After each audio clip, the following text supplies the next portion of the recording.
The land was everything. Page 8.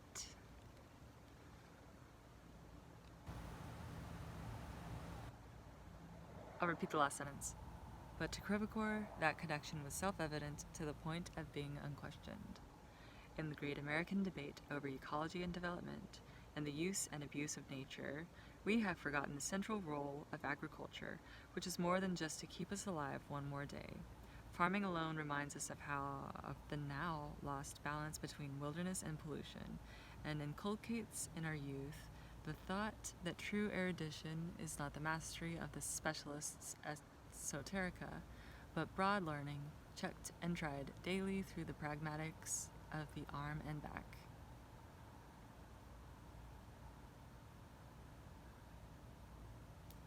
We need to be retaught that your idea is only as good as your will and ability to see it enacted. The more abstract, liberal, and utopian your cant, the more difficult it is to live what you profess. The farmer of a free society solved uniquely the age-old Western dilemma between reason and faith, the balance between the Enlightenment and medieval minds, by using his reason and intellect to husband and direct the mystical world of plants.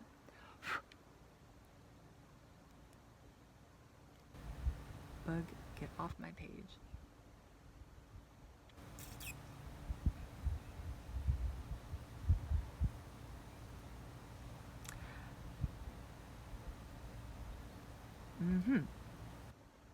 Intellect,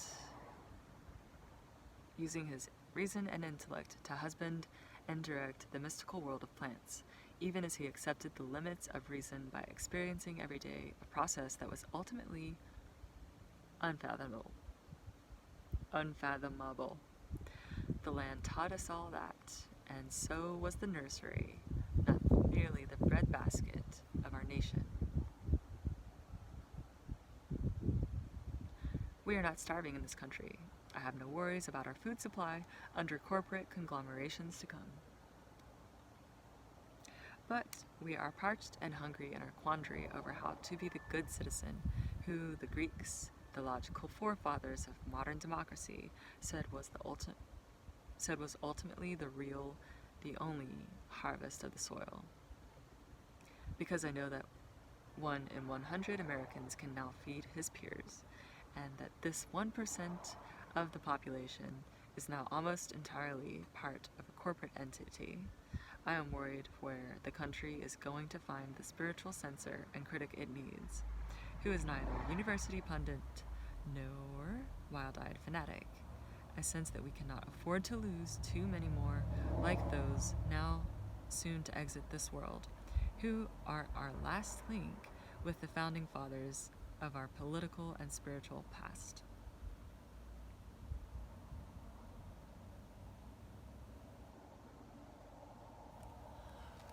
Our new American is responsible for little property other than his mortgaged house and car. His neighbors and friends, indeed his very community, are more likely ephemeral than traditional and rooted.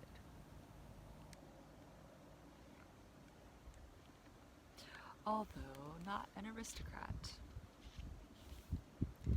he is esteemed by his peers to the degree he is polished and secure, avoided once he is at odds with comfortable consensus. He depends on someone else for everything from his food to his safety. Lapses in his language and manners can end his livelihood.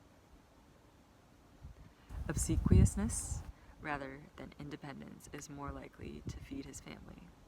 The direction of the wind, the phases of the moon, and the dew point are as unnatural to the new American as his keyboard and cell phone are organic. He is angry today, content tomorrow, reactionary over this, liberal because of that. His entire ideology, no ideology at all, other than the expectation of material surfeit and liberty to enjoy his gains as he sees fit. Those of all stripes who promise him ever more bounty without responsibility and sacrifice he alone supports. Yes, America is more democratic and free, but perhaps a kinder and gentler nation than in the past. But political and economic advance came at a god awful price. For a time, we have become more humane collectively and in the abstract, but somehow far worse individually and in person.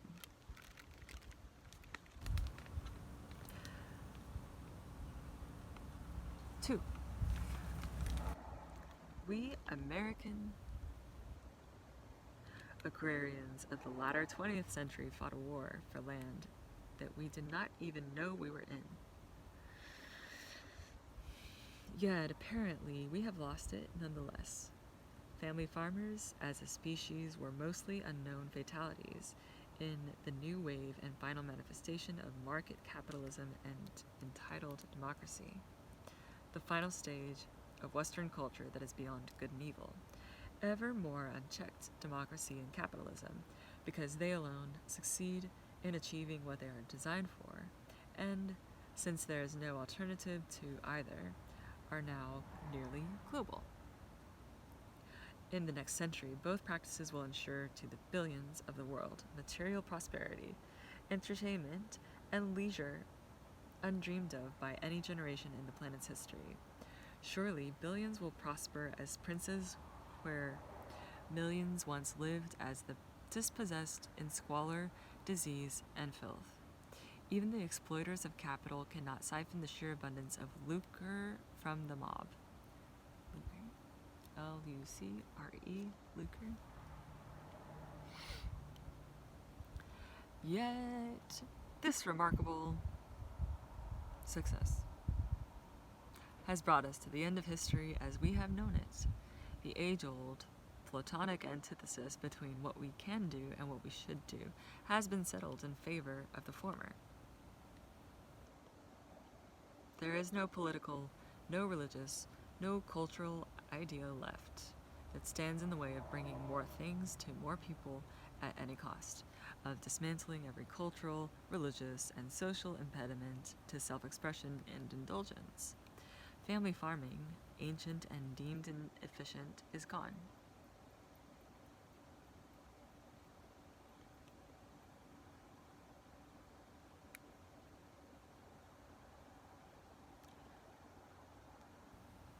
In its place we have, I suppose, modernism and postmodernism. Currently, the self-acclaimed cultural censor of the affluent society, offering cynicism and nihilism as smug cover for joining in the fray. I have never met a postmodernist who was poor, worked with his hands, or lived the nihilism he advocated for others. In the absence of an agrarian creed, no intellectual has stepped forward to craft a higher culture for the people beyond materialism and consumerism. No abstract thinker dares to advocate the love of soil, a legacy of hard work, loyalty to family and town, country, even fealty to a common culture.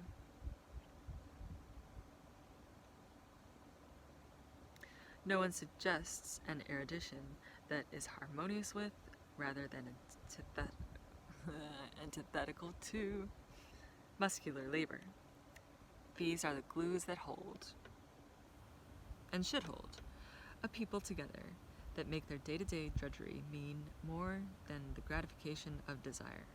Say that, and one would be dubbed a crank, misfit, and worse, corny, naive, and silly for sure. And why not? Everything that we hold dear, our mass entertainment and advertising, cars, leisure, music, material wealth, easy jet transportation, I hope it was a leaf.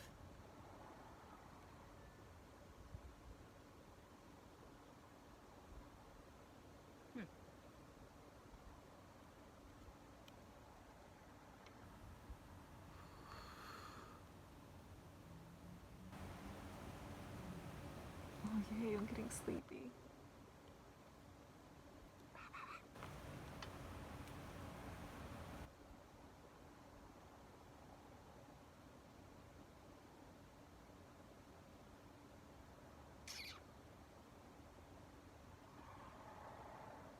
Where was I? What was I saying? Towards the bottom. EasyJet transportation, health, and consumer democracy with its moral relativism and cheap caring are ours precisely and only because we have evolved away from the agrarian ideal and a vibrant countryside.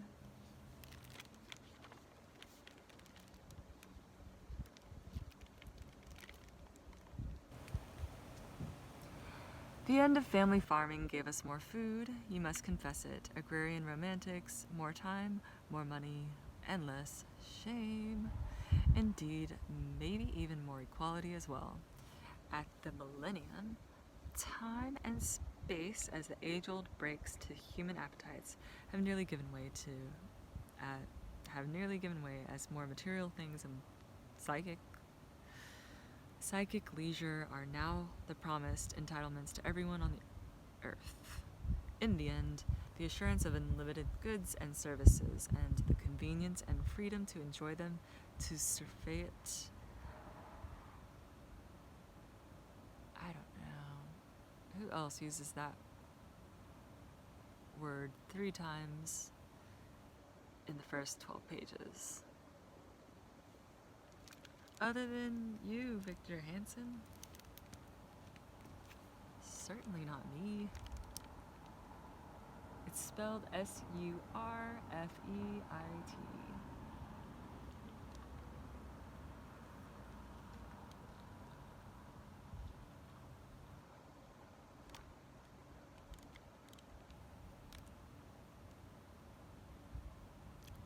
Surfeit. Surfeit. Oh, like forfeit? Surfeit.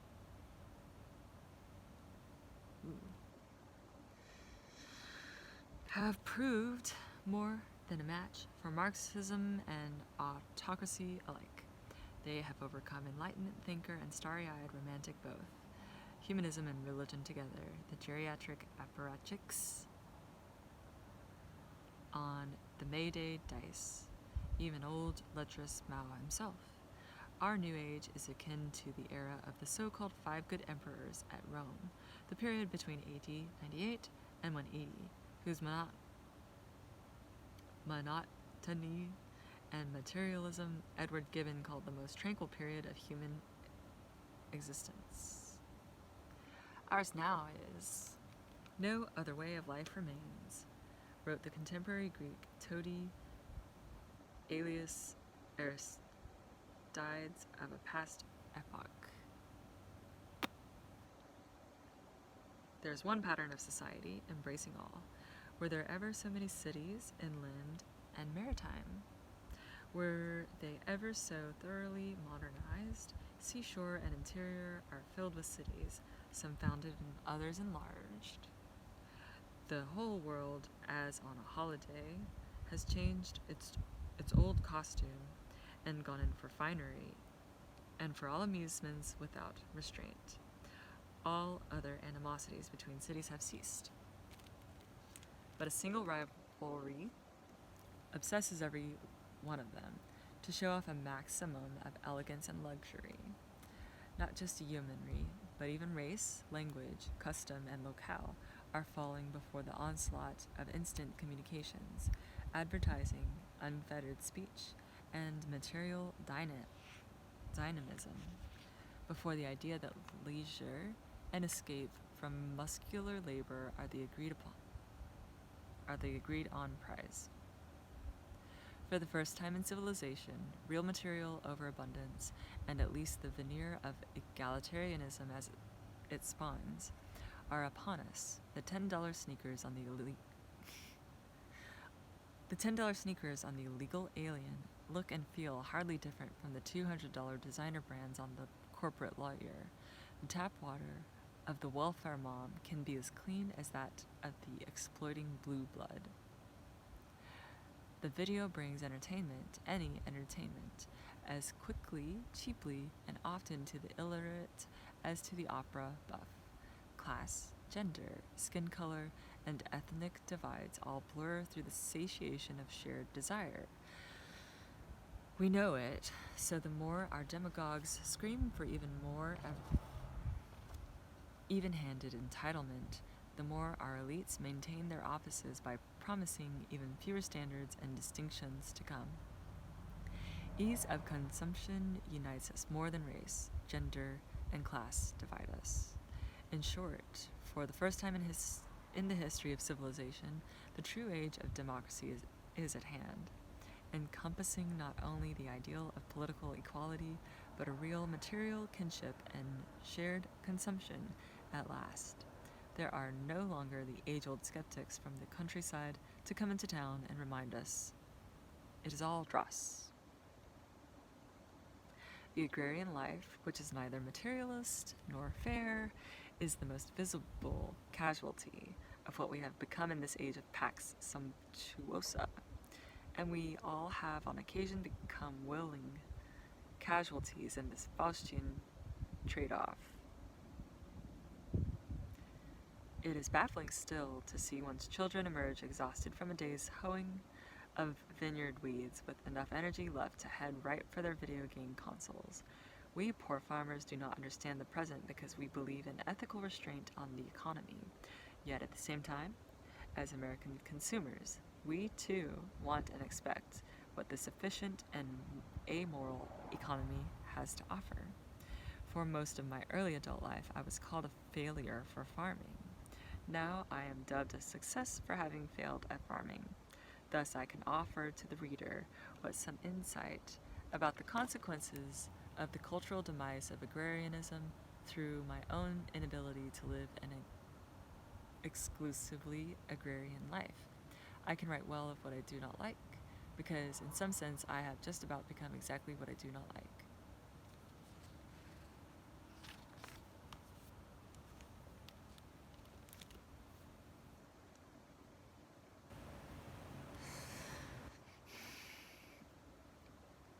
Okay, allergies. Let's stop there.